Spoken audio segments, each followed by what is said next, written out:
Hello, gu- good afternoon na po. 12:00 na po ng tanghali dito. Katatapos ko lang po ng mga gawain. Day off ko po ngayon. Kaya let's continue our Facebook live na immigrant caregiver. Ano po ako ngayon? Ngayon po ay October 19. October 19, Linggo. Happy Lord's Day to everybody. At nasabi ko nga po na mahirap proseso ng immigrant petition. Si nanay, na ako'y makarating dito, na-approve ng aming ready to go na kami. Nakiusap ako kay nanay, kay tatay. Ayaw na nilang bumalik dito sa Amerika. Nakiusap ako sa kanila kasama ng aking mga kapatid na kung po pwede dahil kailangan nilang bumalik dito para makuha nila kami at masuportahan sa tulong ng aming kapatid na si Noraida Bartolome Lino. Siya po ang nag-sponsor po sa amin na magkakapatid. Sa madalit sabi po, ako po at ang aking kapatid na si Marieta, kami po silang mag-asawa ay nag-agency. Kami po ay nag-agency po kami bago kami makarating dito. Tinulungan po kami nila sa lahat ng dokumento. Saka ang lahat ng schedule namin ay inayos po nila.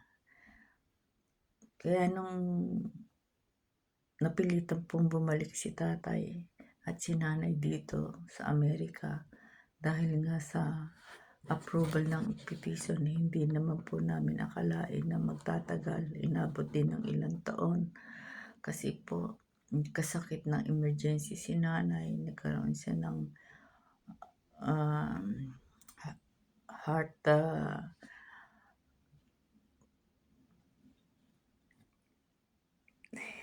nagkaroon siya ng pumutok ang ugat na sa kanyang puso at siya po ay sumakabilang buhay. Nananaandun po kami, hindi na po kami naantay. Yun po ang malungkot na pangyayari. At si tatay po naman doon sa tulong ng aking mga kapatid, na si Norin. Siya po talaga nag-asikaso sa aming nanay at tatay. Dahil dito po nga nakatira, kahit siya po ay nagtatrabaho, siya po ang nagsumikap hindi sa pakiusap namin dahil naandiyan na nga sa tagal-tagal nga ho ng inantay. Sabi ng mga kapatid ko, kung ako nga po ayoko na nga po sana tumuloy.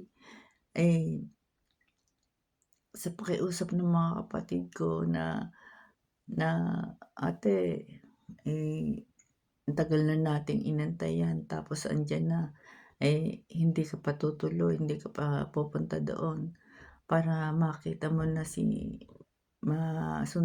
at pag naandoon ka na at malakas pa si nanay at tatay,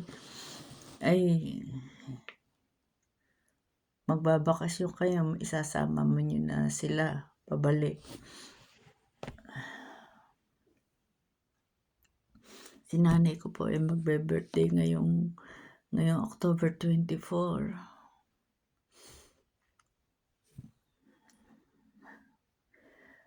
Talaga nagpapasalamat kami sa Panginoong Diyos at binigyan kami ng magulang na mabait at maunawain. Maraming salamat po, Lord.